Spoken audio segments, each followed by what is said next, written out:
Here representing Republican women. Yes, I am. Okay, so you're the national chair for Republican Women for Homeland Security. Yes, for Homeland Security. Now, is Homeland Security particularly a partisan issue? It really is. Yes, it has to do with, the security and the safety of our nation. Mm-hmm. And why Homeland Security? How's that important here in the Valley? Are we under some sort of threat here? We really are. Our whole nation is, but Central Valley in particular because of the water crisis. It's impacting our ability to produce food, which feeds the nation and the world, and it also affects our firefighters. I see. So could there be a terrorist threat against our water, for example? Oh, absolutely. And it's so minimal, I mean, it would make it easy for them just to shut it down. But my concern is, when looking at the water crisis here in the Central Valley, is the ability to produce food, because we import and we export. And if we're shut down for any reason, whether terrorists hit our ports or China or Russia for that matter, if our ports are hit, we're not going to be able to import any food, so we're going to have to live off of what we have. Right. And you hear talks about, World War III and different things going on, and regardless if it ever gets to that extreme point, the bottom line is we will not be able to import anything, which we import a lot of food right now. Yes. We really do, and so we'll have to survive off of what we have. Well, if we don't have the water to produce the food, because we've downgraded on all of the different types of farming that we have here in the Valley, how long will we be able to feed the people here? And not only that, the prices are going to go up. Right. So how are the people that live on a tight budget going to buy the food that they need? The Valley's a desert, and you cut out the water, and we won't be able to grow anything. Now, last week, or this past weekend, we saw the Bryant-Kern Canal breached, or one of the canals near Bryant-Kern Canal, it breached. And I guess that means they can't ship water right now. Right. And I guess that if someone were to attack our canal system, even a little breach, a lot of people down that stream would not get water. Absolutely not. And another way that they attack that is through our cyber systems. Cybersecurity and cyber terrorism is actually the number one threat to our nation. And constantly there are cyber attacks on not only our water, but our power grids, so many different things, and we keep blocking them. So they'll shut us down for a minute or two, which does have a significant impact, but we're able to block them again, and then of course rebuild our walls even tighter to keep them out. But they keep finding ways to get in, and who knows when it's going to be that they're going to keep us out for an extended period of time and have a huge impact.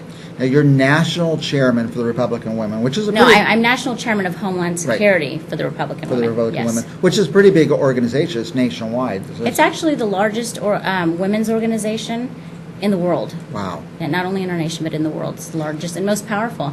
The women, the Republican Women Federated, are so awesome. I mean, they really work.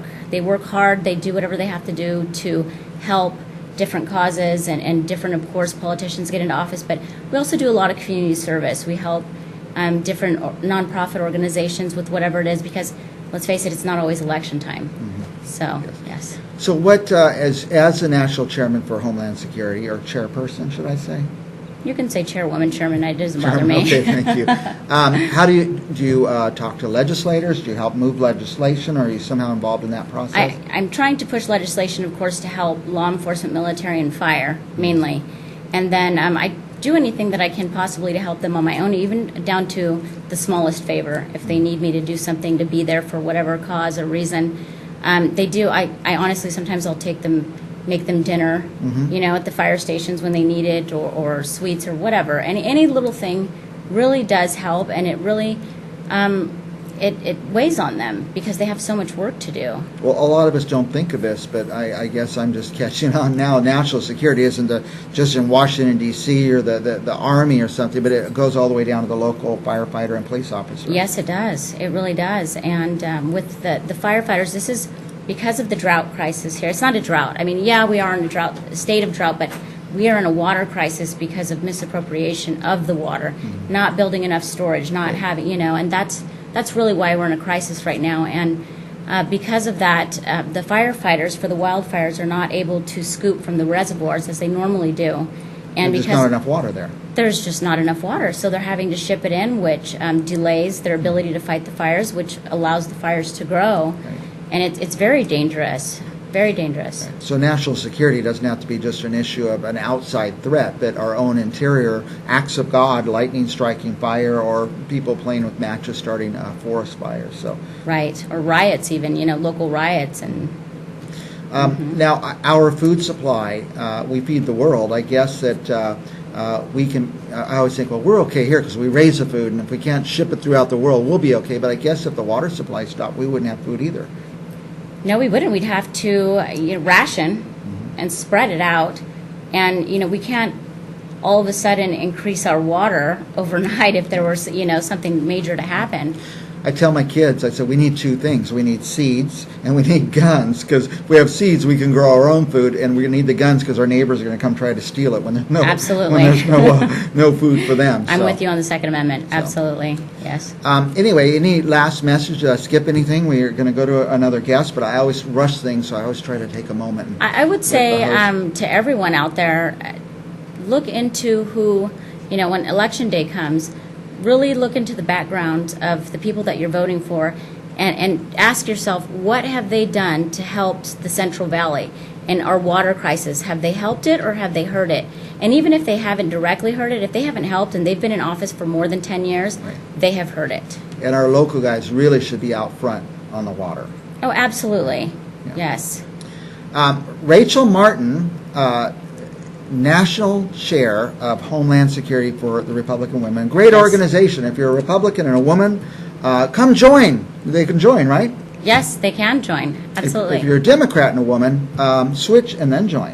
Well, you're welcome anyhow to any of our meetings, and then you see what we're really about. And many Democrats have switched over to the Republican Party. So, And by the way, we you don't welcome have to be a woman to join. I've been a member for years. Right, so we have associate members. Absolutely. they'll take your money, so just send them a check. Anyway, thank you, Rachel. And utilize it efficiently. Thank you, Rachel Martin. We'll see you Thank again. you.